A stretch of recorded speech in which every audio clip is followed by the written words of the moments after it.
We are opening up the gates. I can see more little dots appearing. I assume that's people. Oh, some great humans in here. I have to scroll to see them on my phone.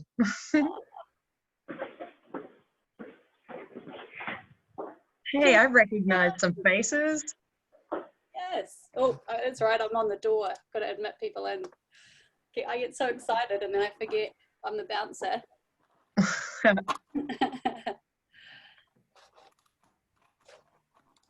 Oh, yes. Oh, I'm loving all these great people coming in. Kia ora, everyone. Feel free to unmute yourself to say hello, kia ora, connect in with everyone in the community.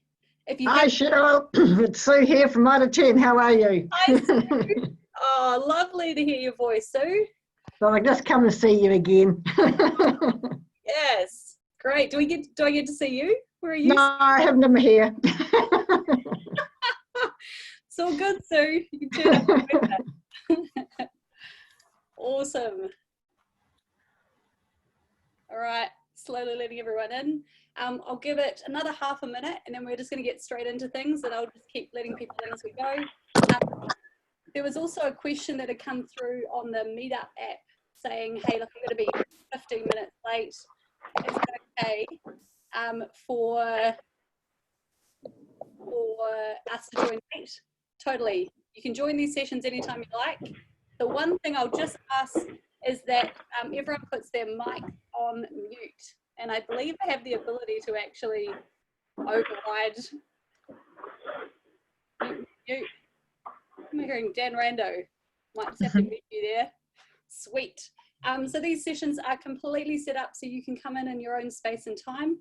My goal is always within the first few minutes to get kicked off straight away so that the people who are kindly on time and present get rewarded with interesting stuff straight away. So kia ora, we've made it. This is officially the second Agile HR Aotearoa community meetup.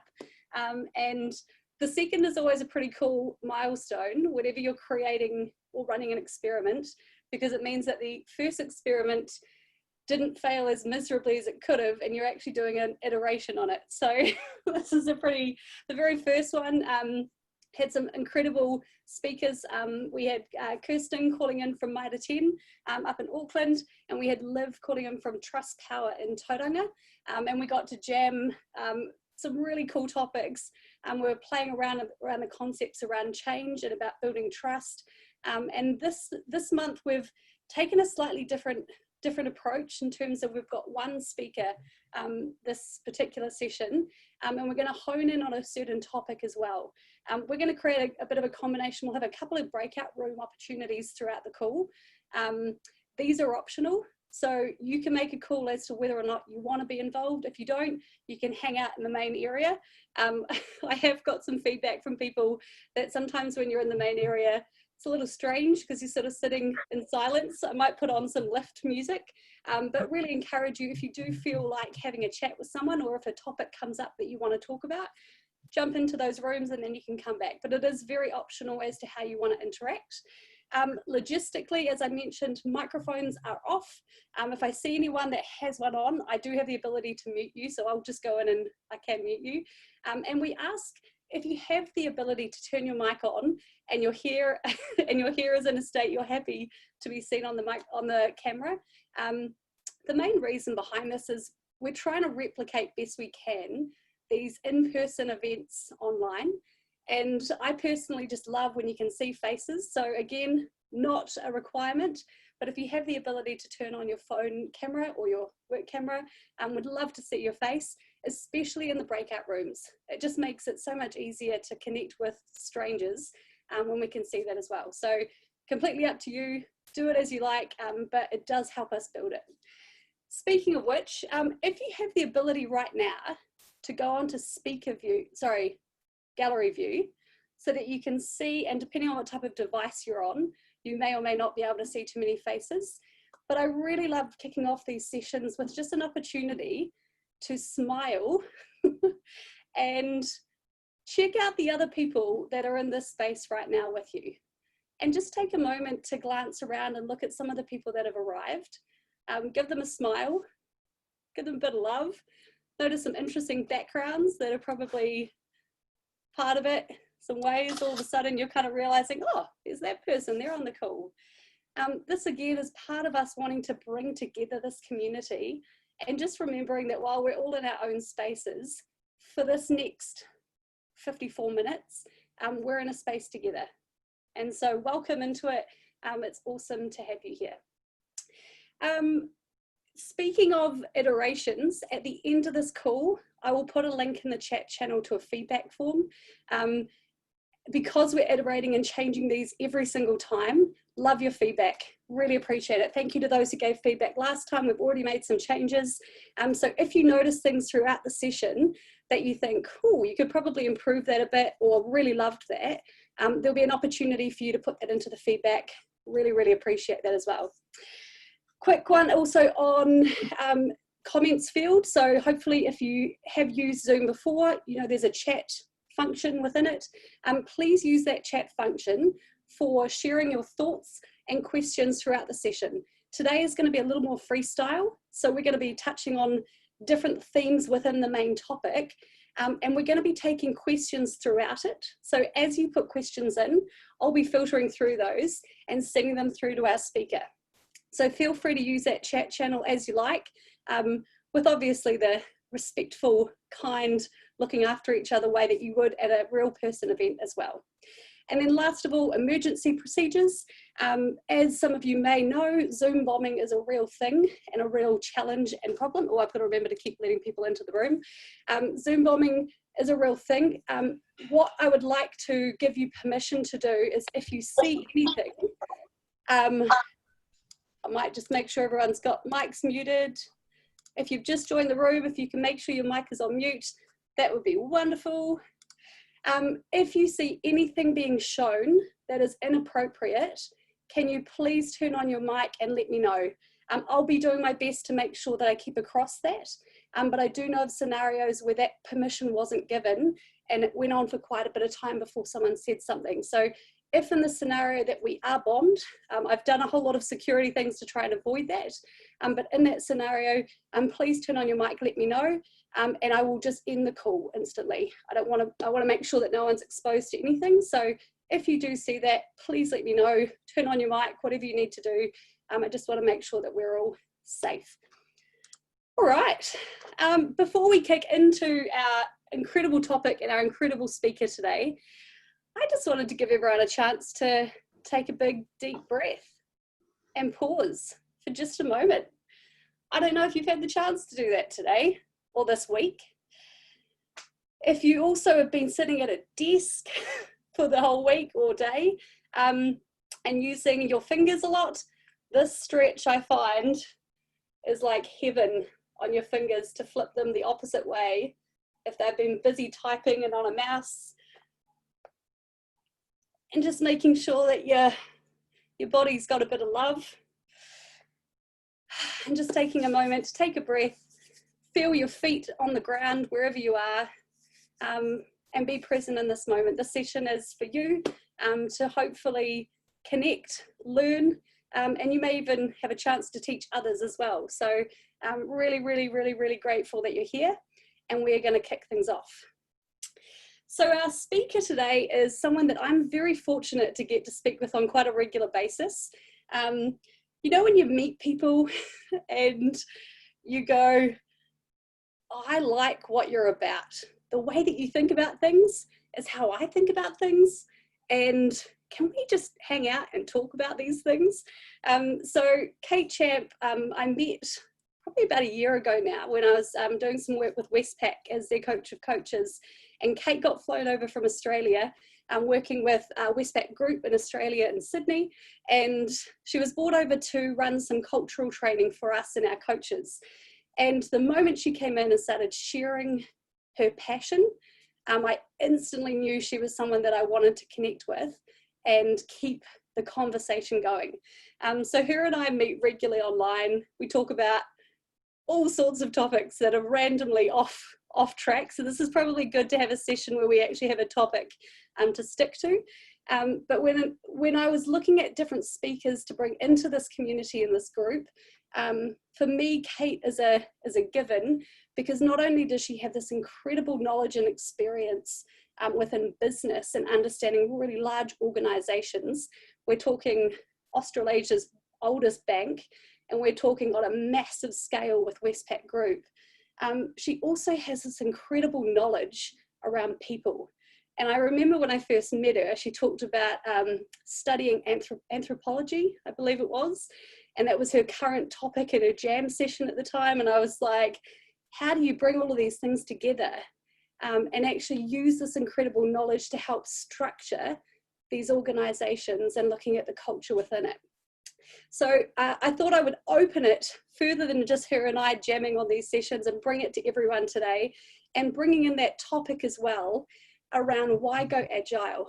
And to give a quick backstory on why this particular topic, one of the most common things I hear when I go into organizations and especially working with HR teams that go, we're going agile, or we want to go agile. And I like to ask, what is the problem that you have right now that exists that tells you agile is going to be a great solution? And very, very often, there isn't a clear, confident answer on that. And the challenge for me as someone coming in to help them with it is, how will I know I've been successful? How will we know if we've been successful if we don't know what problem we're trying to solve? So why are we making this decision? And so this was a really cool one for us to sort of put our heads around.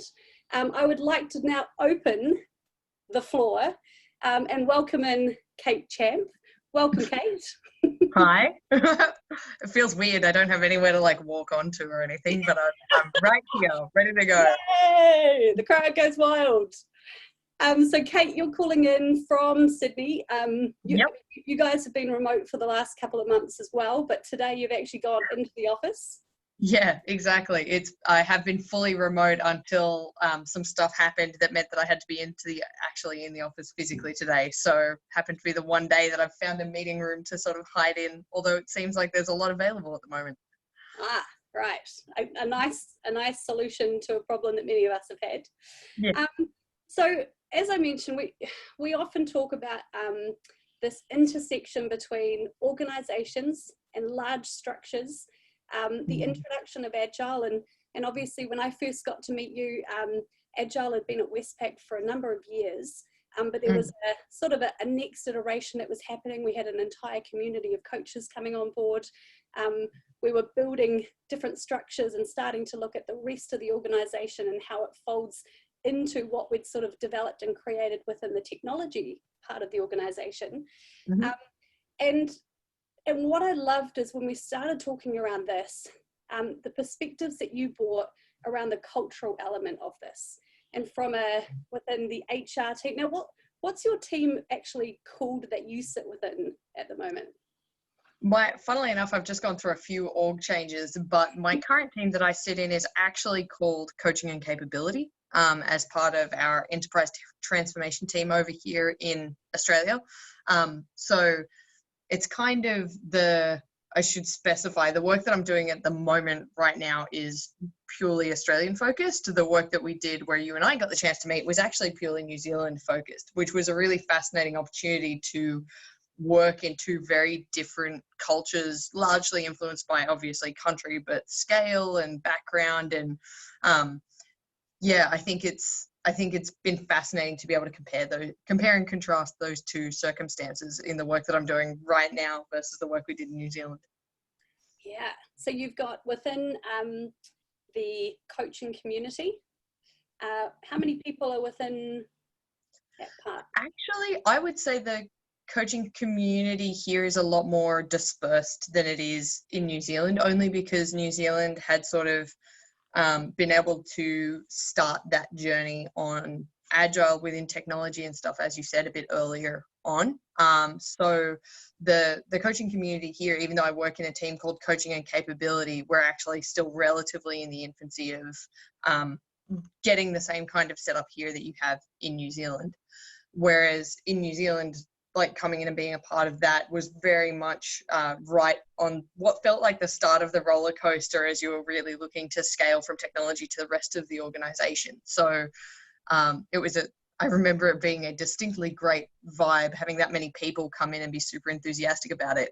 And it reminded me when you were giving the intro, I was considering why Agile gets such a bad rap, and then remembered someone, not in New Zealand, but just in a past conversation, comparing it to the latest thing that came out the back of the Qantas magazine, which I guess the equivalent would be the Air New Zealand magazine, right? But someone who has read that Agile is great in the back of a magazine and gets off the plane and walks in and says, I want everything to be Agile, which usually seems to be what triggers that kind of conversation that you mentioned in terms of why are we doing this? And people are kind of dancing around the fact that it's because someone somewhere thought it was a great idea and never really explained why.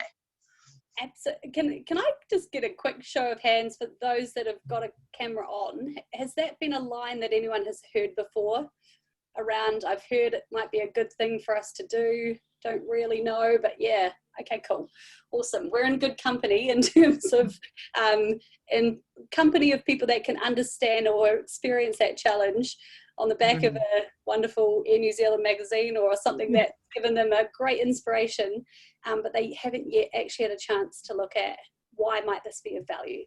Yeah, it's more of I trust the opinion of XYZ person who said it was great than I actually get what it means. And I think that's fascinating because it can actually, if it's an assumption that's not clarified up front, can actually cause a fair few problems down the line when people sort of say, oh, my interpretation of Agile was this, but I never looked into what it truly meant.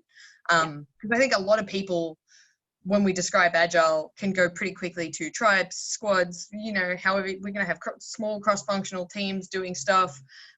You get probably the wider variant of definitions around there's going to be no documentation and we can all do whatever we like, whenever we want to, because that's what Agile is compared to waterfall, at least in software world, which is totally a misconception, right? But if you've only taken that skim-viewed knowledge and assumed that that's all it is, then you can base a lot of decisions off the back of that come back to bite you later on, particularly around the realm of like, oh, hey, your entire leadership style has to change in order for this to work, or the entire culture around how people show up is going to need to shift, because you're not looking at sort of your waterfall flavored command and control. I'm going to tell you exactly what to do to make these widgets that we pump out the other end of the assembly line.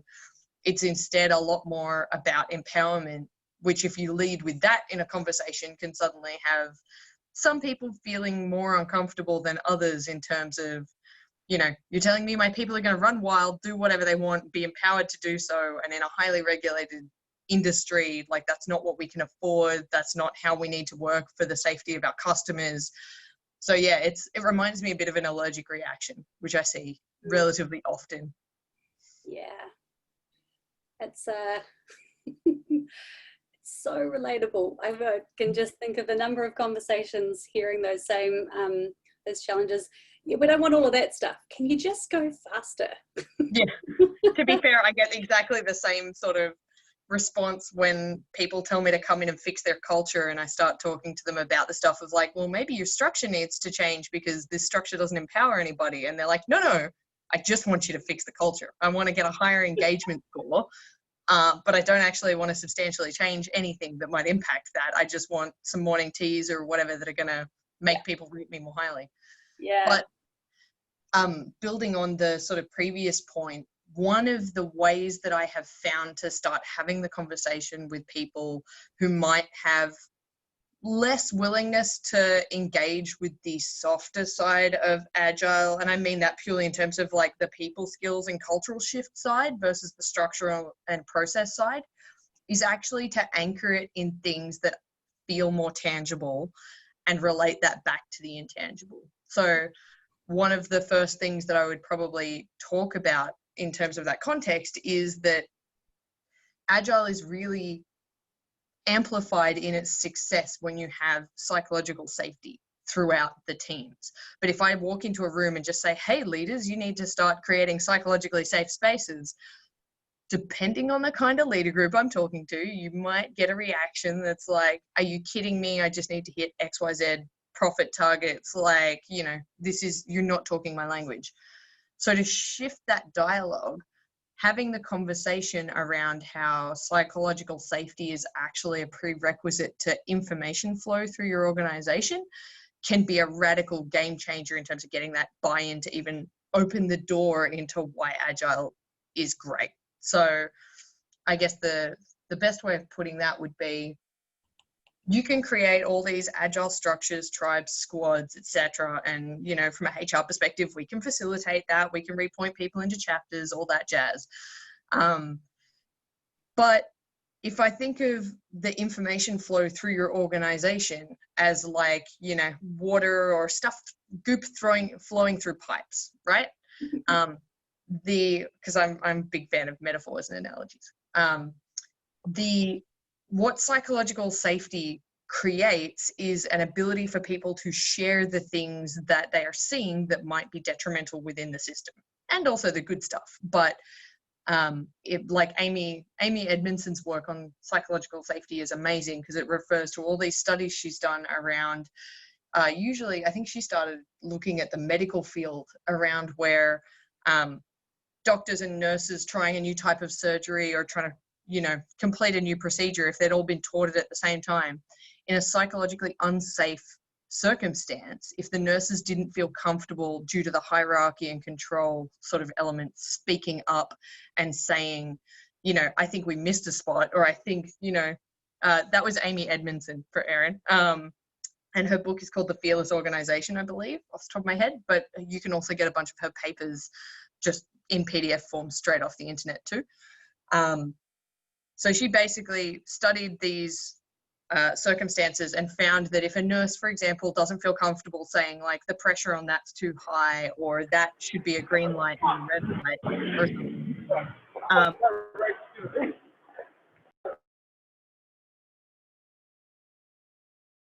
I got bulk muted in your muting, Cheryl. Anyway,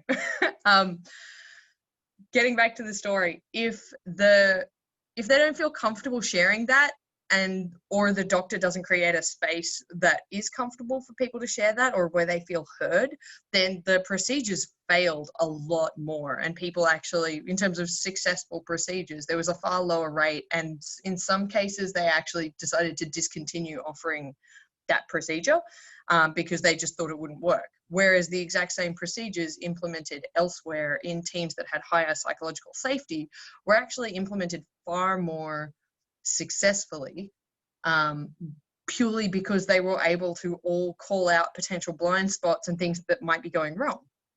So if I think of that in the context of Agile, if you're operating within a squad, or someone can see something that's not working quite right, and you've created a space where they feel comfortable to say, actually, I think we should be maybe looking at this a bit more deeply, or I think that's a bit risky.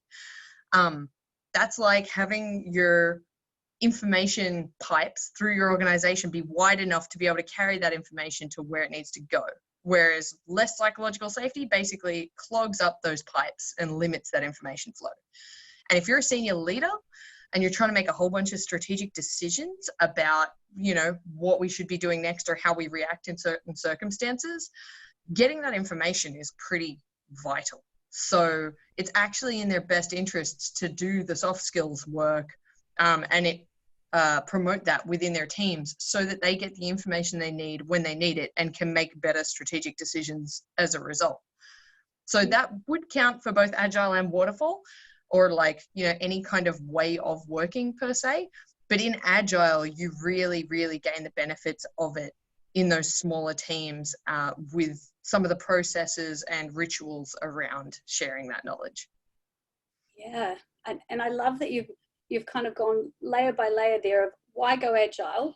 One of the answers to that around creating flow of information in your organization so that you're able to make those decisions with more confidence. And then why go psychological safety to create that information flow. So that, yeah, I love that you've kind of taken the intangible soft stuff of, you know, we've got to create psychological safety, but transferring it to some of our leaders who go, well, why do I want to do that? But I do want to get the information I need as fast as possible. And so if this unblock stuff, then I can understand why I might want to turn up to the psychological safety training session, or I might want to learn about this. Yeah, and so rituals like a leader walking the Gemba, so going to the floor and actually spending time with the teams and hearing directly from them what's going on and how it's working. That can be a fascinating one because, you know, up front, if you've just made the switch from sort of control and hierarchy to more agile, and then you say, hey, the CEO's coming, that can cause a lot of those same old behaviors to immediately reemerge and be like, everyone's desks have to be tidy. We have to have pre-prepared a report on what this leader wants to see.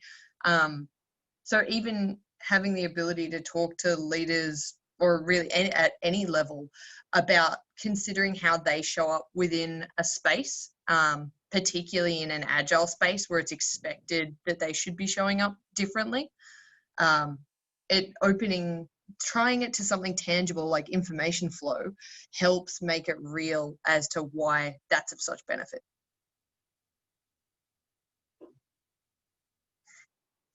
Muted myself.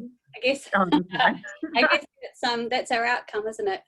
That, well, hopefully one of the outcomes of the psychological safety is that the information will start to flow. Just kind of riffing a little bit on that in terms of metrics and keeping things measurable, or at least giving us a way to see. If we, for example, said, cool, definitely buy in on this information flow. I need that information flowing.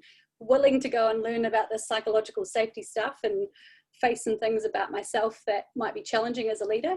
How would we know that the information's flowing? What sorts of things do you think would be good? Whether the things that we're actually measuring or we're using as our success criteria, and what types of things would we be seeing if the information was flowing? Yeah, okay. So as soon as I think sort of metrics and observations, I break it down into sort of qual and quant and lead and lag. So if you imagine that sort of little table built in your head, qualitative lead stuff is around, you know, am I seeing the leader actually walk the floor? Am I seeing people actually having conversations that don't look incredibly stilted? Is the language, like, what language are people using? How do they talk about this?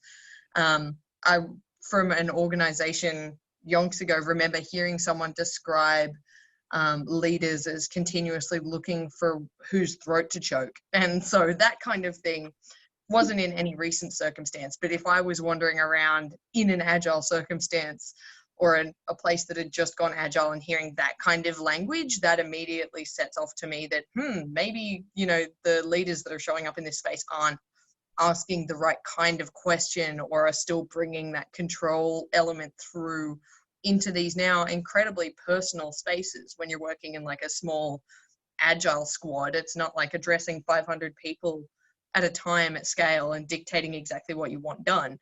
Having those smaller discussions and still coming across in that really authoritative way can have much more of an impact on people because it is so direct.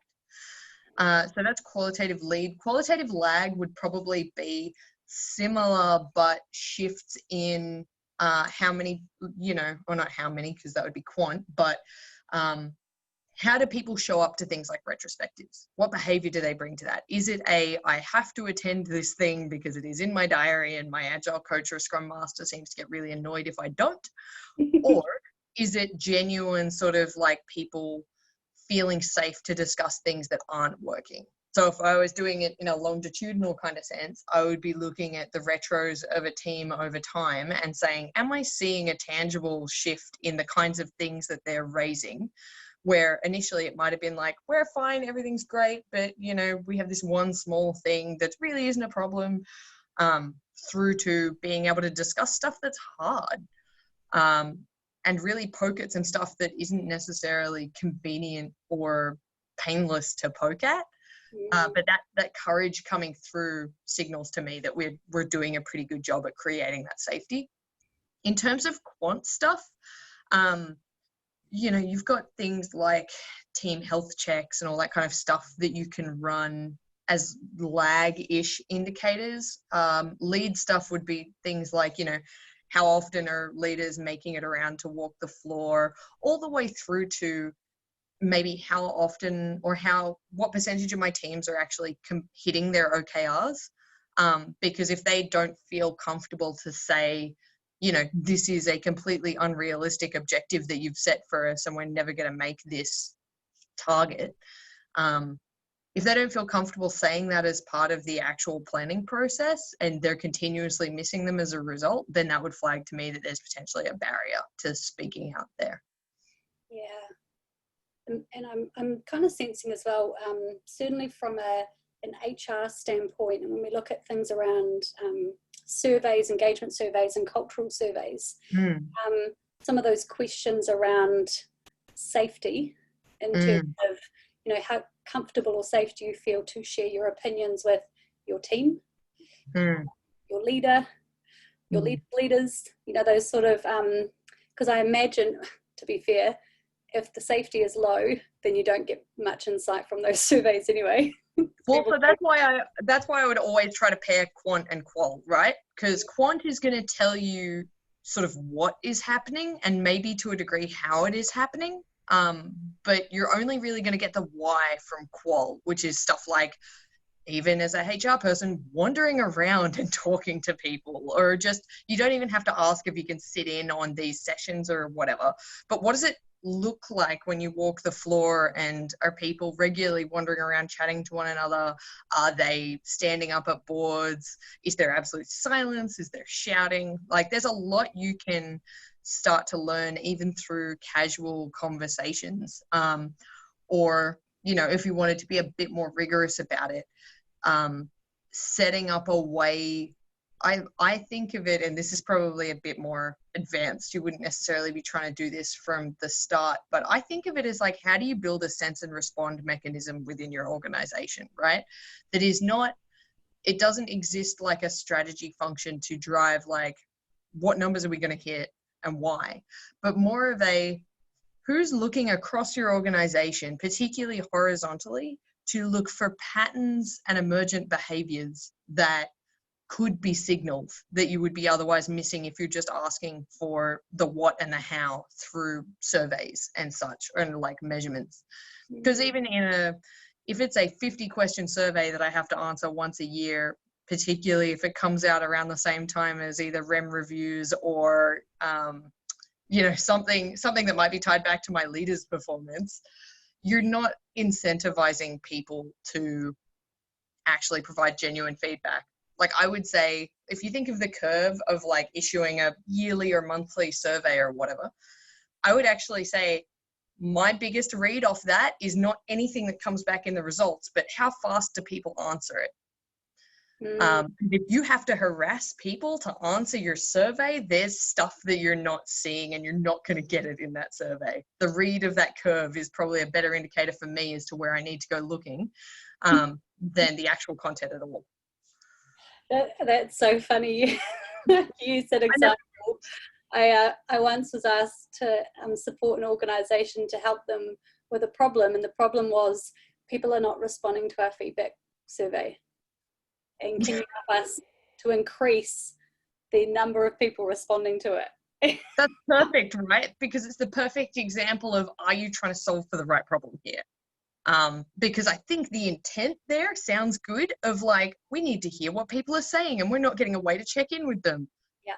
But when the action is make more people take the survey, it's like, I feel like there's a better way we could go about approaching this. And one of my mentors at one point actually said to me, one of the most insightful questions you can ask in a survey would be actually, what do you want to ask people?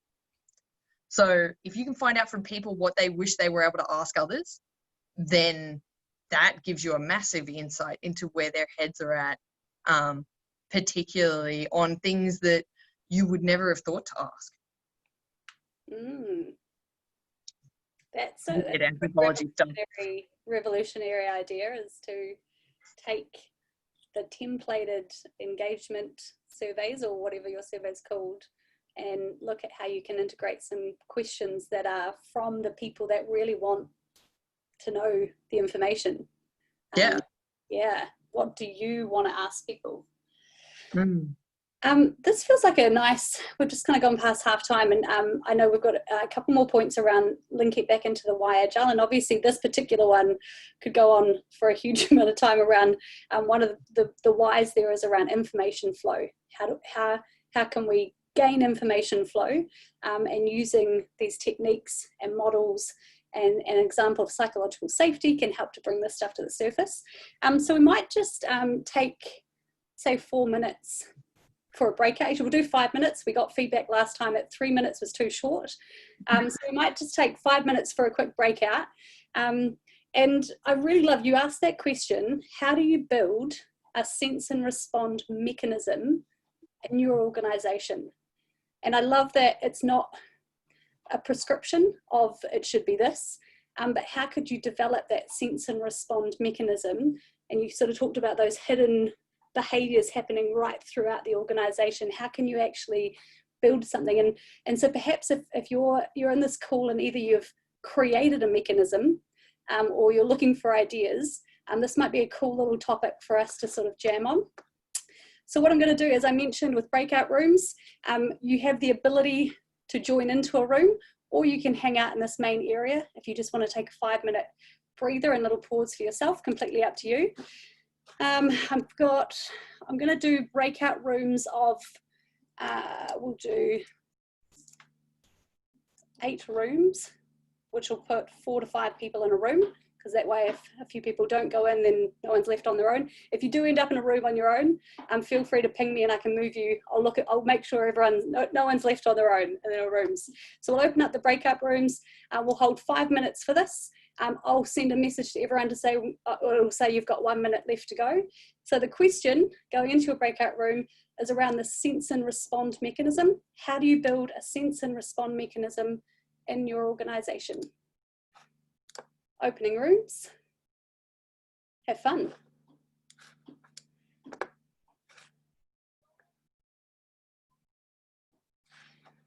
Oh, cool.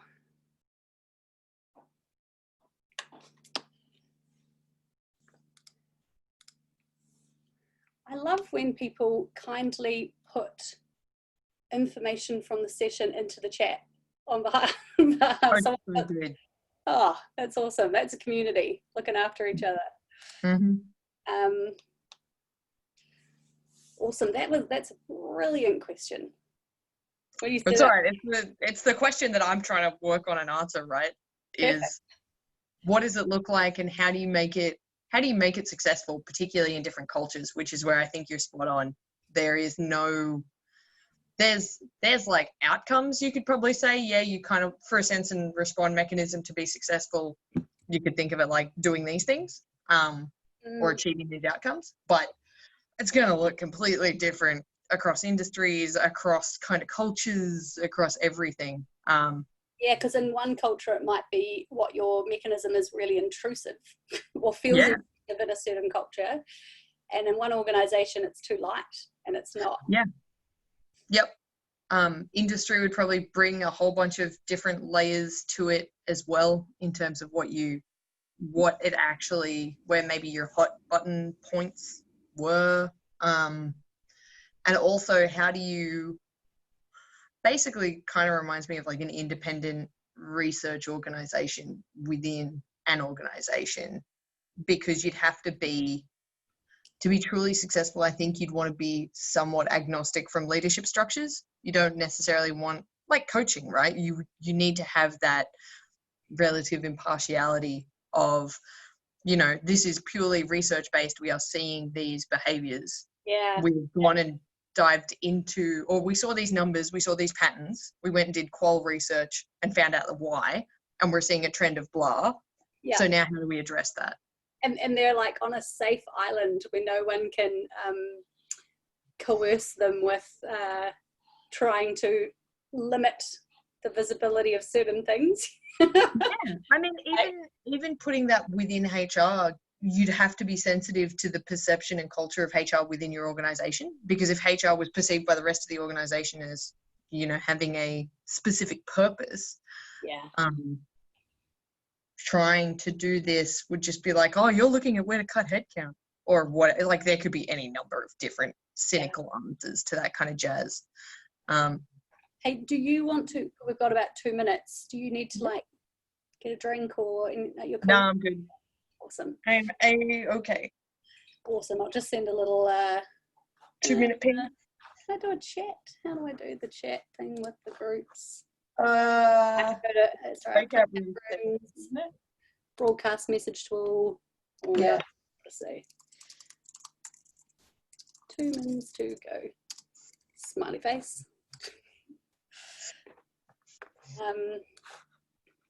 Yeah, cool. Nice. Oh man, I've got so many scribbles and notes. This is so cool. It's so lovely to get to share this stuff with more people than just yeah.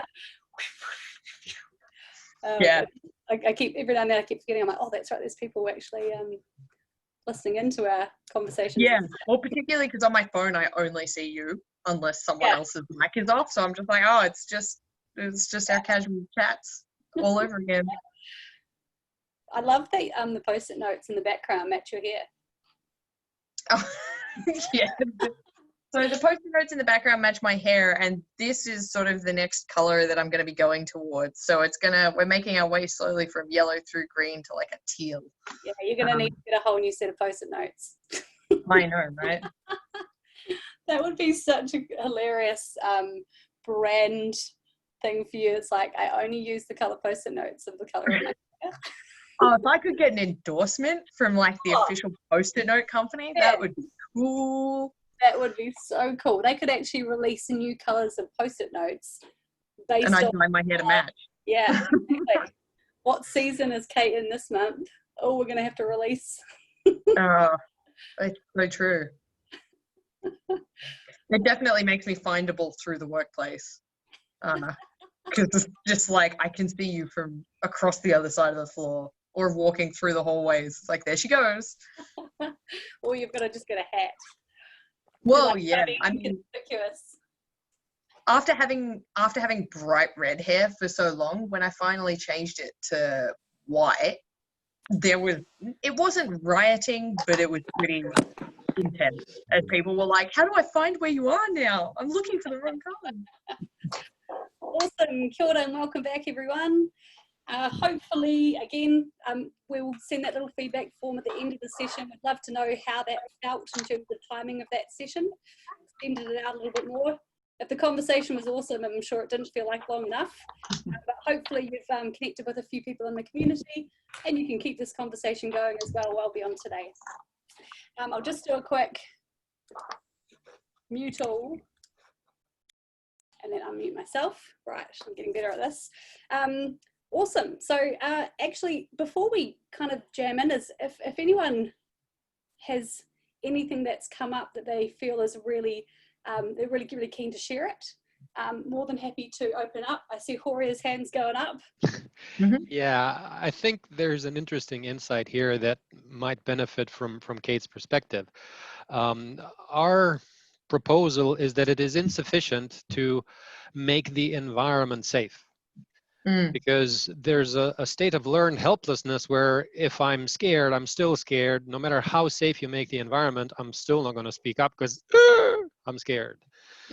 So the point is perhaps it's not just about cultivating safety in the environment, but also cultivating courage and trust, making it so that we deliberately learn and model how to navigate conflict with a goal of win-win rather than you speak up and smack, you're sort of taken out behind the chemical sheds. What do you think, Kate? I agree 100%. And you've spoken to one of the things that is truly one of the loves of my life, which is systems thinking and systems design. Because one of the other ways that I have actually started to position myself is actually around being an enterprise designer. Because sort of going back to the example I gave way earlier on, when I come in and say, or when someone says, okay, I want you to improve my culture, and I suggest stuff that do not seem like people things, they're suddenly like, no, that's out of bounds. I want you to just fix the culture. And what we've got to recognize, and I think I'm able to bring through a bit better with enterprise design as opposed to just culture, is that the whole enterprise is a system.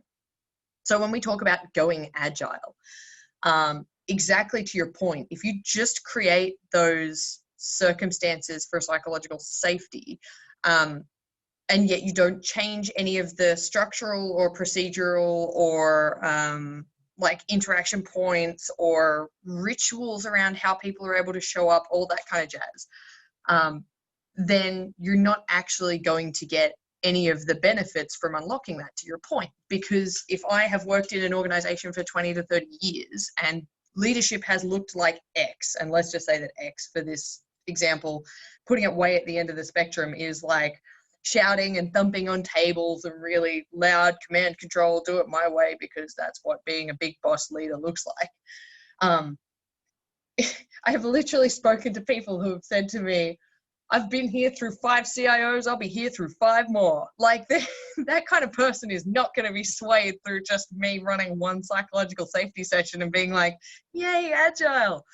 They need to see all the elements of the system shifting to align with this new shift in ways of working. So when I think of agile, I don't just think of tribes and squads as the structural element or the processes around QBRs or the psychological safety stuff. It's how do I create like an orchestra of these moving components that all harmonize, so that as an individual experiencing that, the story that they're getting is consistent, and the shift is recognized and echoed wherever they're looking. So my leader is showing up differently, my remuneration and quarterly conversations or whatever are taking a different form, my literal desk situation or whatever is changing, the work I'm being asked to do is changed. It's really the orchestration of all of those components that are going to bring the most out of an agile transformation in general. Hopefully that helped. Anyone else have any thoughts to shoot back or any questions that maybe came up in their session? Just offering the opportunity, if anything is burning inside that you've just a revelation that you had in your session that you have to get out. And also feel free, more than welcome, to use the chat channel as well if you don't really feel like turning on your mic, but maybe something came up for you. Feel free to use that as well. Thank you, Erin. Erin. We are so lucky to have you. I will also, at the end of the session, I'll put a little link to Kate's LinkedIn profile. So if you want to connect with her and follow the stuff that she's doing, it's a really cool way to do that as well. So let's maybe shift a gear a little bit, still staying in line with this concept around why agile, and obviously looking heavily around that information flow. One of the things that we've jammed on a few times, and one of the changes that I saw when I was first there with Westpac, was a big shift around the difference from KPIs to OKRs. Mm-hmm. And it was certainly a shift. I think we started using different language, was probably one of the mechanisms within the system that we changed. Mm-hmm. And we were starting to educate people on what that meant. But keen for your thoughts around how that supports that information flow in terms of the role of the leader when we're using OKRs, and especially maybe if you can give a little bit of insight around OKRs for anyone perhaps that is new to that concept as well.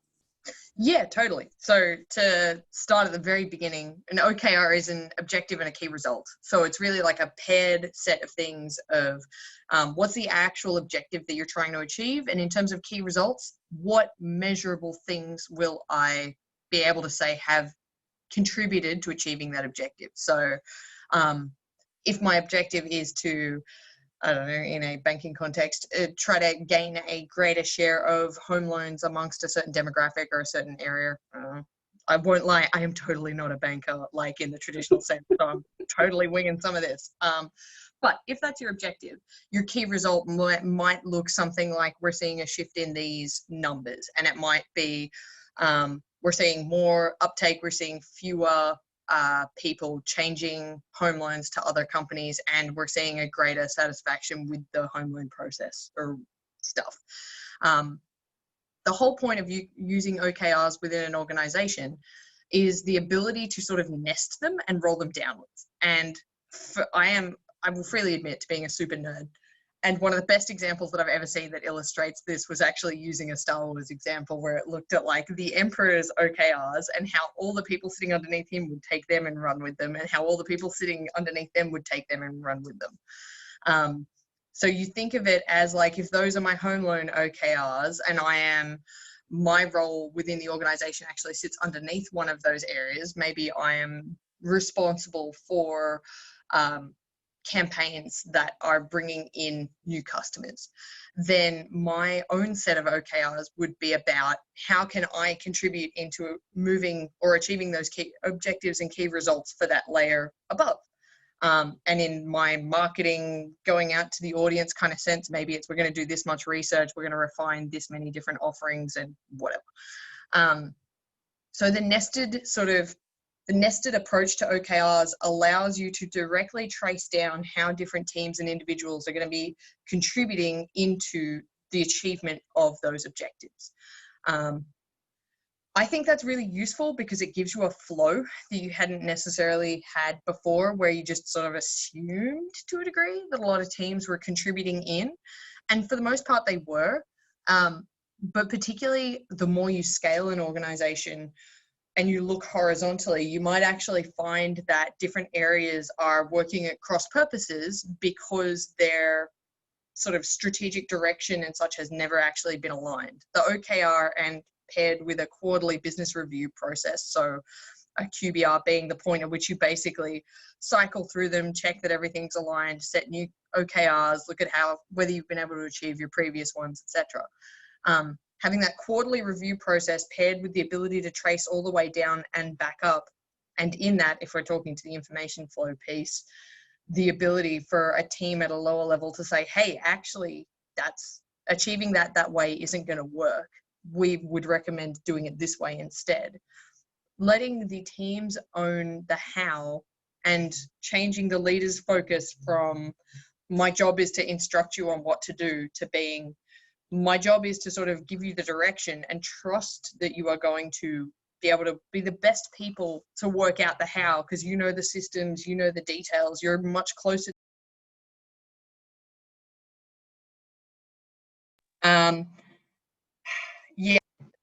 Shifting that leadership approach and how they show up through something tangible like OKRs and QBR processes means that you're able to continue to unlock that information flow if the leaders are showing up in a really open, generous way, but also give them something really tangible to get into. Like, I know one of the things that I've seen from several leaders that go through this process is they get the memos at the end of a quarterly business review that actually show them what these teams are doing and why and how. And I've had several leaders say to me, I've never been able to understand my organization at this level of detail before. Like, I've never been able to see exactly what people are doing. And ironically enough, it didn't come about through command and control. It came about through actually giving them the freedom to work it out themselves and then trusting what they reported back to you. So, yeah. Yeah, that big shift to this is what we need to achieve, and then the supporting of how are the teams going to get there. And I imagine that's where that, that information flow is so vital, because if in defining your what, nobody's on board with you, that's a pretty good thing to find out quite early on. Yeah, and it can require a massive, I don't want to say attitude adjustment, but if a leader's been told all their life that success looks like knowing the answers, and then they're coming into this circumstance where success actually looks like empowering other people to come up with the answers and being there to sense check and support, that's quite a journey. And I think one that HR plays a vital role in, because so much of, particularly senior leaders, and we're thinking about scorecards and metrics and how they're measured, and particularly in Australia with the banking executive accountability regime, there's now there's a you might go to jail kind of thing, which is probably highly unlikely to happen, you'd hope, but I guess, the working out ways to engage with leaders that aren't driven by fear, so that they can then bring that sort of honesty to their own teams as well, and that vulnerability without feeling like they have to take control because they're terrified. That's something that HR can play a massive role in helping support and shift through, whether it's through tangible stuff like how we set scorecards, or through, you know, changing the kind of conversations that HR has in terms of how are we there to support you in this process as leaders. Yeah, and my sense from that is that certainly for HR practitioners that are listening and observing and trying to figure out how do we start with this, to look at how the information even flows within your own department at the moment. Oh yeah, that's a great place to start, right? Put on your ethnography or anthropology hat and just ask why a whole bunch of times. Why do we only get this information here? Why is this take so long to pull together? Why do we have to go to that person? Like, it's a great thing to do to start with. Yeah, because I love, you know, you're obviously your wisdom and experience is looking across the whole organization, which often HR teams are also tasked with looking across all the departments and all the different squads, tribes, or whatever your structure. But there's a huge amount we can learn from within our own team and our own ways of working, where we can start to experiment, right? Yeah, it's like a little macro version, right? Yeah, and if we within HR can start to shift and change the way that we work, that's going to start to shift and change the way we're going to show up when we're introducing these concepts into the other teams and departments. And yeah, awesome. I'm aware we've got 3 minutes to go. And this conversation, again, I love the idea that this will continue well beyond today with the people that are in this community. There's a comment in there from Kitty which says, great to hear others' ideas around mechanisms other groups came up with. So if anyone within your group caught a couple of notes or ideas, feel free to either pop that in the chat, or if after the call, you can also put it into the meetup channel, into the comments if that feels comfortable, or if you want to remain anonymous, feel free to send it to me and I can share that out as well. It would be really cool, you know, if there were some good ideas that were generated through that. One of the feedback points we got from someone was around, should there be a dedicated scribe in each meetup room so we capture the notes? That felt logistically challenging to figure out how you could do that. But yeah, if you did capture a couple of notes, or even just one idea that your group came up with around that sense and respond mechanism that we sort of centered on, even if it's just one idea, would love to share it and give a chance for others to have a play with it.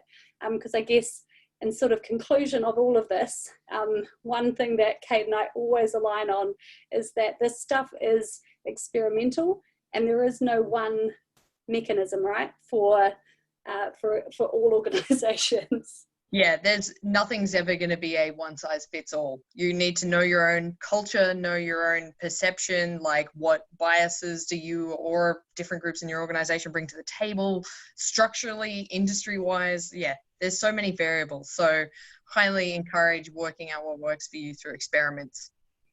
Awesome. Thank you. I can see a couple of things going in there as well, which have come through to me privately. So I will use the Meetup app in the comments field to share a couple of things as well. Feel free to either jump in there if you haven't already got that Meetup, Agile HR Aotearoa as the group. We have 1 minute left. I'd like to just say kia ora and thank you, Kate, for joining into this session and giving us your insights, your thoughts, your energy, your incredible hair color, which just wonderfully matches the post-it notes in the background. I love that you did that specially for us today. We actually just realized that each time Kate changes her hair color, she's going to need a new set of post-it notes. So we're going to try and get some brand ambassador sponsorship through 3M or something. That would be so good. Thank you so much. Awesome, Kate. Really, really appreciate it. Again, I'll share, actually in the Meetup event itself has Kate's LinkedIn profile. Feel free to connect with her and keep the conversations going. Yeah. If you've got any other questions or whatever, just let me know on LinkedIn. Awesome. We have, so these sessions will be happening on the first Friday of every month. So Friday the 3rd of July will be the next session. I'm just lining up our next speaker at the moment, and I'm pretty excited. I'll confirm it on Monday, but we've got an HR team based in New Zealand from a very large New Zealand company who have been within their HR team. I went in and trained them, and they're now using Scrum, but for HR, and they've developed their own version of it, and it is brilliant. And so I'm really excited to bring definitely their leader. I'm trying to convince her to bring a couple of her team in as well, share some of their experiences. So we're going to flip the format a little bit again next month. So that's for the 3rd of July. And I'll just put in as well in the chat channel, send to everyone, there is a link in there for the feedback form. It's not a hyperlink, so you'll just have to copy and paste into the browser. Would love your feedback in terms of today and how you've found it. Thank you. Have a wonderful weekend. Feel free to turn off your mic before you leave and give us a goodbye, farewell. Thanks, Cheryl. Thanks, everyone. Bye. You're awesome. Bye. Thank you. Bye. Thanks. See ya. Thanks, guys. Like a royal wave. Yeah, that little like can tilt. Fantastic.